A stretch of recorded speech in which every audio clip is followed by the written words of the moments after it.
We'll keep in touch with Chad throughout the hour and, of course, throughout the weekend as well. Chad, thanks so much. And new developments now in the case of George Zimmerman, the man who admits he shot Trayvon Martin. He could get out of jail on bail 1 week from today if his lawyer gets his way. A bond hearing has been penciled in for 9 a.m. on April 20th. Until then, Zimmerman, who's charged with second-degree murder, will be confined to his 67-square-foot cell in the Seminole County Jail. Meanwhile, Trayvon Martin's big brother is opening up about that February night. He talked exclusively to our legal analyst, Sonny Hostin. And here's what he says about Zimmerman's version of events. When you found out what happened, the details of what happened, how did you feel? Confused. Everything I heard was from Zimmerman's perspective, and it didn't sound like my brother at all. You know, my brother attacked him and did all this stuff. It doesn't sound like him at all. He wasn't confrontational or violent. Sonny is with us now from New York. And Sonny, Javaris obviously is an interested family member. He's not a witness, but how does his version, his recollection of how his brother is, match up with what the prosecutor says played out that night? Well, it certainly does match up because, of course, I do have a copy of the affidavit and have been reviewing it extensively. And the affidavit describes Trayvon Martin as not the initial aggressor, as someone that was afraid of George Zimmerman, who knew George Zimmerman was following him and was really trying to get away. And that's how Javaris describes his brother. He says his brother was not a violent person, not a confrontational person, and likely would have run away from a situation that scared him rather than be confrontational. So it certainly jives with what we see in the affidavit. And ever since this case came to our attention, the big question, well, among the big questions, is just who is Trayvon? Let's listen a bit about his brother describing the personality of the younger brother. He's lost now.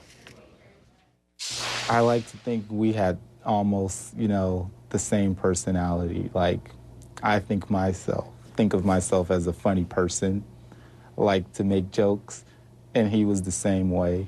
I love kids. I love my little cousins, and he was the same way. And if anything, he probably spent more time with them than I did. If there's a trial, Sonny, and that's a big if at this point, does character testimony like this have any role? Perhaps. I doubt that this kind of testimony would come in, but it is an issue as to whether or not Trayvon Martin was the initial aggressor, was the aggressive person that night. And so certainly that is a component of this case. And I did learn a lot about Trayvon Martin and the type of person that he was, at least from his brother's perspective.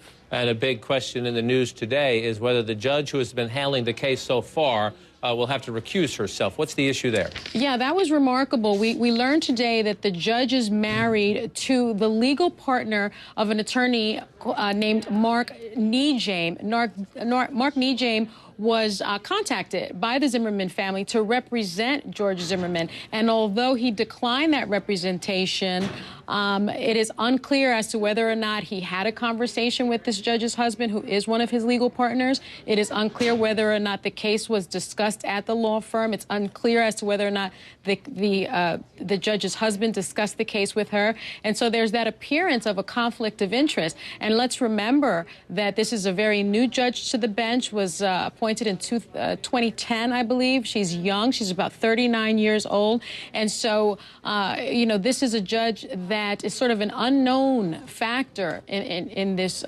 courtroom. And so it is quite possible that a defense team would not want that judge, would perhaps move to have this judge recused and get one of the other 3 circuit judges that are more seasoned and perhaps more known. We'll keep our eye on that one as it develops as well. And we should also note Mark Nejame has signed on as a CNN legal contributor, so we have a bit of a role in this question and controversy at the moment as well. Sonny Hostin, thanks so much. Fascinating interview with Trayvon's brother. One of the country's most influential voices in popular culture is speaking out about the Trayvon Martin slaying. Listen to what Bill Cosby told our Candy Crowley in an interview here for this weekend's CNN State of the Union. So you saw more a gun issue than a race issue?